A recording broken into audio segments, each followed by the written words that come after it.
जो मनुष्य मनुष्य में भेद करते हैं। एक सत्य घटना, एक दृष्टांत आप सुने। सौराष्ट्र की तरफ की सत्य घटना है। वहां एक राजा थे, उनके पास एक बड़े ज्ञानी पंडित नवयुवक, देखने में बड़े सुंदर सजीले युवक और बड़े ज्ञानी, बड़ी मीठी उनकी बोली, राजा के पास आते और उनको ज्ञान चर्चा सुनाते। कभी वेदों के मंत्र, कभी गीता के श्लोक और उनका अर्थ पढ़ पढ़ के सुनाते। एक दिन अगर वो ना आते तो राजा बेचैन हो जाता। भाई आज पंडित जी कहाँ गए, उन्हें बुलाओ। चाहे रात को बुलाते पर बुलाते जरूर।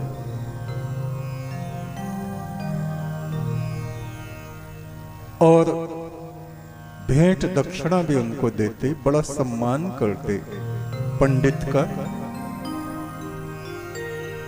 आयु में भी राजा से वो छोटे थे, पर राजा के हृदय में बड़ी श्रद्धा, बड़ा प्यार, बड़ा लगाव था उन पंडित की तरफ से। ये सब हुआ तो एक अवगुण पंडित के भीतर आ गया। उसके भीतर अभिमान बढ़ता गया। सोचने लगा तू बड़ा श्रेष्ठ है। और राजा तो चलो खैर हमारा मित्र है, राज दरबार के दूसरे लोग राजा के सामने तो नहीं, पीछे कुछ पूछते, पंडित जी सुनना, अरे हमारा वक्त खराब मत करो, तुम जैसों से बात करेंगे हम। इतना बुरा भला कड़वा वो पंडित बोलने लगा, सब उससे परेशान हो गए। और रास्ते में कोई मिल जाता है, उनके घर कोई प्रजाजन पहुंच जाता तो उसको तो डांट के भगा ही देते। तो जानता नहीं हम राज पुरोहित हैं। ऐसा अभिमान का बुखार उसको चढ़ा कि पूछिए मत। अब दरबार में जो रहने वाले लोग थे वे उससे दुखी हो गए। कहा भाई इस पंडित को कोई सबक सिखाना चाहिए। राजा ने इसको सिर पे चढ़ा लिया है, क्या करें। सबने एक गोपनीय मीटिंग रखी। बोले ऐसा करो, कल से इस पंडित को बिल्कुल भी राजा के पास जाने नहीं देंगे। उन्होंने कुछ योजना बनाई और महल से बहुत दूर अपने आदमी बैठा दिए। बोले पंडित जी कहां जा रहे हो? बोले वहीं राजा के पास। राजा ने मना कर दिया है मिलने से। बोले ऐसा हो ही नहीं सकता। बोले ऐसा ही है। आगे दरबान खड़े थे, उन्होंने रास्ता रोक दिया, आप नहीं जा सकते। राजा ने मना किया हुआ है कोई भी मेरे पास ना आए, खास तौर से वो पंडित जिसका मुंह जला हुआ है वो तो बिल्कुल ना आए। बोले मेरा मुंह कब जल गया? मेरा तो मुंह कभी जला ही नहीं। बोले तुमने शीशा नहीं देखा पंडित? अहंकार ने तुम्हारे सारे चेहरे को जला दिया। लौट जाओ। जबरदस्ती उसे पकड़ के मुंह दाब के राजा तक उसकी सुनाई ना पहुंच जाए। पीछे राजा परेशान, आज पंडित जी कहां गए? कहा जी वो तो बीमार हैं। बोले अच्छा। 8-10 दिन तक वो पहरा लगाए रहे वे लोग, राजा के पास नहीं जाने दिया। राजा रोज परेशान होता, रोज पूछता पंडित जी कहां गए? कहते वो कथा करने गए सप्ताह, 7 दिन बाद लौटेंगे। बोले अच्छा चलो, कि हमसे बता के तो जाते, कि हमें बता गए। झूठ बोलते रहे। फिर भी पंडित नहीं आए तो कहा, राजा ने पूछा अब तो 7 दिन से ज्यादा हो गए। बोले वो दूसरी जगह चले गए कथा करने। बोले ये तो और भी बुरा हुआ, पंडित जी को हमारा बिल्कुल भी ख्याल नहीं। कहा महाराज जी देख लो, तुम्हारा ख्याल होता तो कह के ना जाता। बोले हाँ। फिर 1 महीना बीत गया। राजा बड़ा बेचैन हो गया, मंत्रियों को बुलाया, कहा भाई पंडित जी को बुला के लाओ, उनकी कोई खबर नहीं, खबर लाओ। झूठ मूठ मंत्री गए और कहा राजन महाशोक। बोले क्या हुआ? पंडित जी तो सिधार गए, मर गए।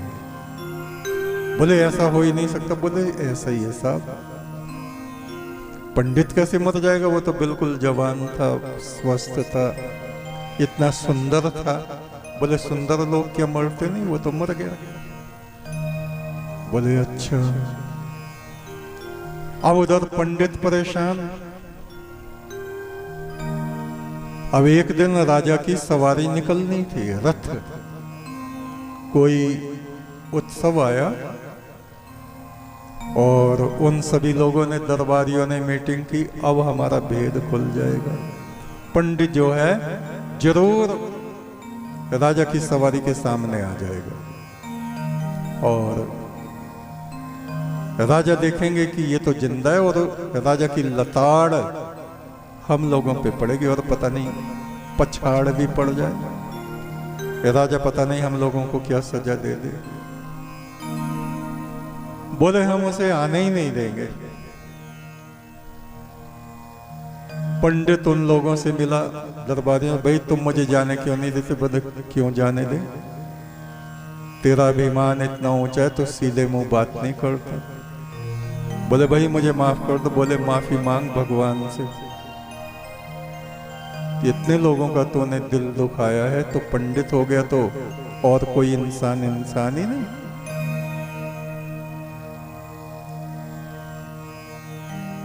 तो पहले ही उन दरबारियों ने अपने सैनिक लगा दिए, सब एक जगह मिल गए। बोले पंडित किसी भी सूरत में राजा के सामने ना आ जाए, नहीं तो हम लोगों की खैर नहीं। ये बात सुनी पंडित ने, उसको ही पता चल गया कि ये सामने नहीं आने देंगे। तो जिधर को रथ जाना था, एक बरगद का पेड़ था। पंडित ने एक योजना बनाई और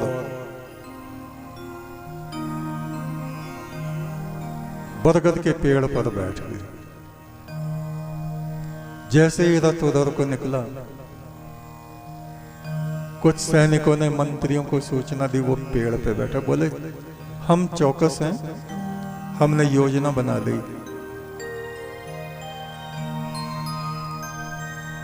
पंडित ने कहा महाराज महाराज, राजन राजन, मैं यहां हूं। राजा ने ऊपर देखा बरगद की तरफ। अरे पंडित तुम क्या कर रहे हो यहाँ? मंत्री बोले महाराज इससे बात मत करो, ये तो ब्रह्म राक्षस बन गया है। और ब्रह्म राक्षस वे होते हैं जो उनसे प्यार करते हैं, उनको भी खींच के ले जाते हैं। ये तुमको भी खींच के मृतकों में ले जाएगा, इसलिए इसकी तरफ देखो मत। जल्दी रथ आगे बढ़ो, आगे बढ़ो, आगे बढ़ो। आगे बढ़ गए। कहने का अर्थ ये है, हम किसी का सम्मान करें, वो उस सम्मान को याद नहीं रखता, लेकिन अगर हम किसी का अपमान कर दें तो वो पूरे जीवन उसको भूलता है और कहीं ना कहीं वो अपना बदला जरूर ले लेता है। अलख नूर हर एक में समाया, भेदभाव किसी में मत करिए। किसी से भेदभाव नहीं करना चाहिए। हर एक आत्मा प्रभ से उपजी, सब में, चींटी से लेके ऊंट तक में क्या पता वो चींटी किसी जन्म की हमारी चाची घूम रही हो। चाची, कौवा, कौवे को डांट देते हैं, डांटना ही पड़ता है, क्या करें। क्या पता वो किसी जन्म का हमारा मौसा हो। कुत्तों को पीट देते हैं, पता नहीं किस जन्म का फूफा हो, क्यों अब भी फूफा फूफा फूफा करते हैं।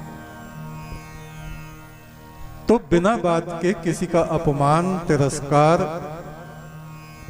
नहीं करना चाहिए। ये पुनर्जन्म जो हमारे सामने आ रहे हैं, हमें तो इससे यही शिक्षा मिलती है।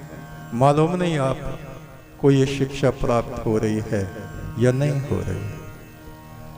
एक तो सच्चा, तेरा नाम सच्चा।